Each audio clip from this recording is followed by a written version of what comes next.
start our class 4th subject computer.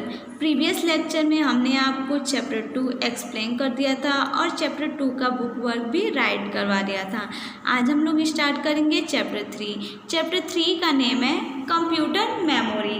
Computer memory क्या होती है इसके बारे में हम लोग पढ़ेंगे। तो आइए स्टार्ट करते हैं। Children, you have studied in the previous chapter how the different type of input device are used for enter different types of data in the computer.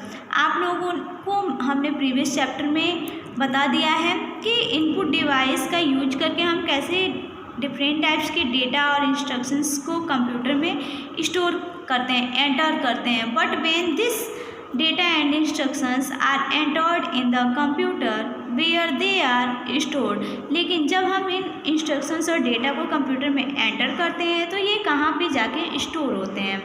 In fact, inside the computer there are different storage areas where it keeps data or information permanently or temporarily while working। जब हम लोग work कर लेते हैं तो अपने data और instructions को टेम्पररी और परमानेंटली रूप से क्या करते हैं, इसको स्टोर करते हैं। तो कंप्यूटर में बहुत सारे स्टोरेज एरियाज होती हैं, डिफरेंट टाइप्स की स्टोरेज एरिया होती है जहाँ पे हम अपने इंफॉर्मेशन को परमानेंटली और टेम्पररी रूप से क्या करते हैं, स्टोर करते हैं। This storage area is known as the memory of the computer. इस स्टोरेज एरिया को कंप्यूटर का मेमोरी कहा जाता है। The memory of the computer is divide into 2 categories. Computer की मेमोरी को 2 कैटेगरीज में डिवाइड किया गया है, primary memory, secondary memory.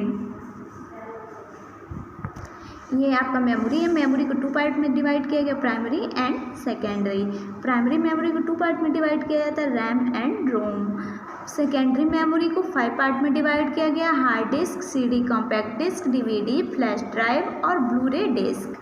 Primary memory क्या होता है, this is the main memory of the computer. ये कंप्यूटर का मेन मेमोरी होता है। सीपीयू कैन डायरेक्ट रीड और write on this memory. CPU इस मेमोरी को डायरेक्टली रीड एंड राइट कर सकता है। It is fixed on the motherboard of the computer.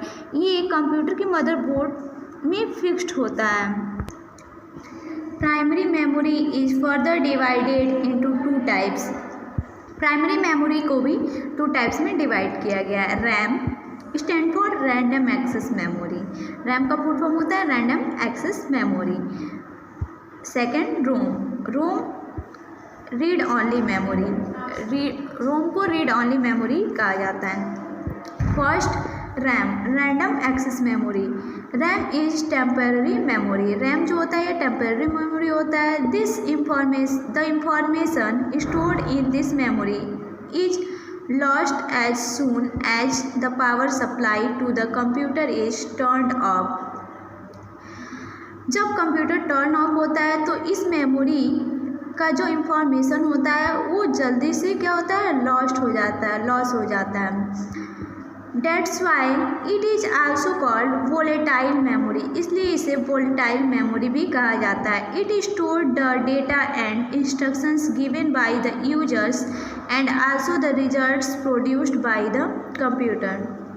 यह यूजर्स के द्वारा दिए गए इंफॉर्मेशन को, इंस्ट्रक्शंस को क्या करता है, स्टोर करता है और उन्हें रिजल्ट को प्रोड्यूस्ड करता है। ROM read only memory. Information stored in ROM is permanent in nature, that is, it holds the data even if the system is switched off। रोम जो होता है ये परमानेंट नेचर का होता है, ये परमानेंट मेमोरी होती है। यहाँ पे जब कंप्यूटर का अगर स्विच ऑफ भी हो जाता है तो भी यह डेटा को स्टोर किए रहता है, यह डेटा को लॉस्ट नहीं करता है। It holds the starting instructions for the computer. ROM can not be over writing by the computer.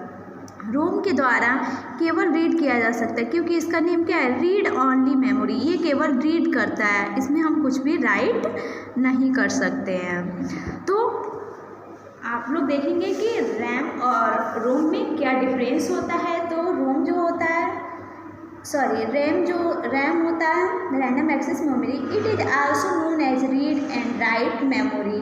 that is information can be retained into and read from RAM.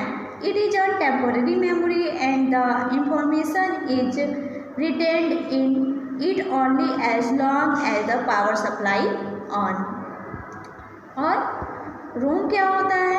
It is permanent electronic memory as it does not loss its contents even after the power supply is switched off, but the memory can only be use to read from it and you cannot write anything into.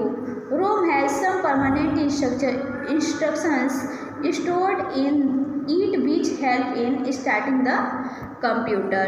तो आज का आपका homework है, आज आप chapter 3 को read करेंगे और उसको समझेंगे।